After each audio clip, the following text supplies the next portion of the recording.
የታቦተ ጽዮን ጠባቂ መሆን እንደማንኛውም መንፈሳዊ ሹመት አይደለም። አንድ መነኩሴ ለዚህ ግብር ሲመረጥ ከዓለም ጋር ያለውን ማንኛውንም ግንኙነት በዚያው ቅጽበት ያቆማል። ቤተሰብን መጎብኘት፣ ከጓደኛ ጋር መገናኘት ቀርቶ ከቤተ ክርስቲያን ግቢ መውጣት እንኳን አይፈቀድለትም። ይህ መነኩሴ አንዴ ወደ ቅድስተ ቅዱሳኑ ከገባ በኋላ በሚቀጥለው ጉዞ ወደ መቃብር ብቻ ነው። ለዚህም ነው ለሞት የታጨ ሰው የሚባለው። ምርጫው የሚካሄደው በቀድሞ ጠባቂ መነኩሴ አማካኝነት በራእይ ወይም በታላላቅ የቤተ ክርስቲያን አባቶች ጉባኤ ይሆናል። ሰላም ውድ የከበሮ ቲዩብ ተከታታዮች እንደምን አላችሁ?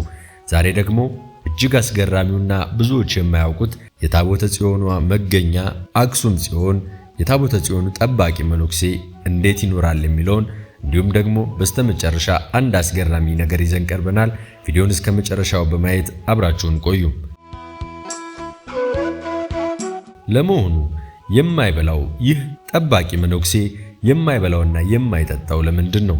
ስለ ጠባቂው መነኩሴ የሚገርመው ነገር በዚህ ክፍል ውስጥ ምን እየሰራ እንደሚቆይ ያለመታወቁ ነው። ብዙ የዓይን እማኞች እንደሚሉት ጠባቂው መነኩሴ ምግብና ውሃ የሚወስደው በጣም በትንሹ ነው።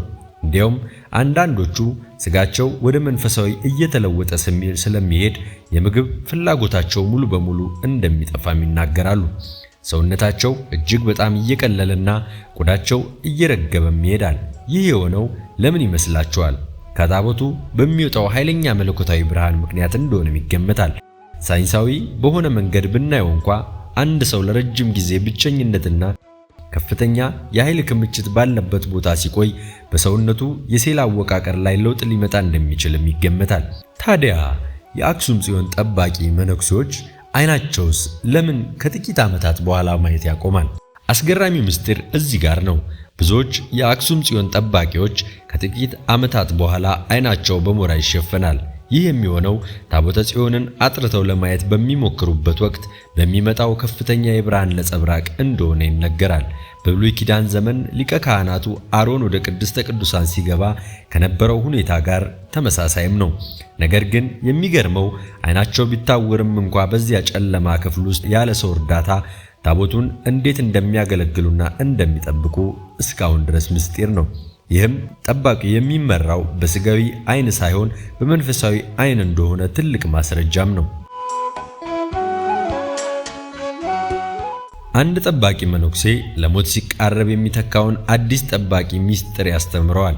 ይህ ምስጢር ለሺህ ዘመናት ከሰው ጆሮ ተሰውሮ ከአንዱ ወደ ሌላው ሲተላለፍ የኖረ ነው።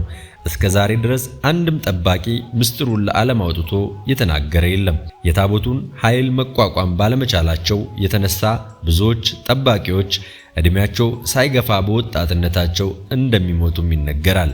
ይህ በፈቃደኝነት የሚደረግ መስዋዕትነት ታቦተ ጽዮንን ዛሬም ድረስ በአክሱም መኖሯን የሚያረጋግጥ ሕያው ማስረጃው ነው። ከሚታየው መነኩሴ በስተጀርባ ታቦቷን የሚጠብቁ ክንፍ ያላቸው መላእክት እንዳሉም ይታመናል። በታሪክ እንደሚታወቀው በጣሊያን ወረራ ወቅት ወታደሮች ወደ ውስጥ ለመግባት ሲሞክሩ በታላቅ መብረቅና ነጎድጓድ ተመትተው መመለሳቸው ይታወቃል። አንዳንድ ተመራማሪዎች እንደሚሉት በአክሱም ጽዮን አካባቢ ያለው ከፍተኛ የኤሌክትሮኒክስ ማግኔቲክ ኃይል የሰውን አካል ሊለውጥና የኤሌክትሮኒክስ መሳሪያዎችን ሊያዛባ ይችላል። ይህም ኃይል ከየት መጣ? ሳይንስ ዛሬም ለዚህ መልስ አላገኘለትም። ታቦተ ጽዮንና ጠባቂዋ የኢትዮጵያ ብቻ ሳይሆኑ የዓለም ምስጢር ሆኖ እስከ ዛሬም ቆይተዋል። ይህ ታላቅ መስዋዕትነት የሚከፍሉ አባቶች ባይኖሩ ኖሮ ታሪኩ ሌላ አይሆንም ነበር። እናንተስ ስለ ጠባቂ መነኩሴ ምን ሰምታችኋል? ይህንን ምስጢር ለዓለም ለማሳወቅ ቪዲዮውን ሼር እና ላይክ በማድረግ በሌላ ቪዲዮ እስከምንገናኝ ድረስ መልካም ጊዜ፣ መልካም ቆይታ ይሁንላችሁ።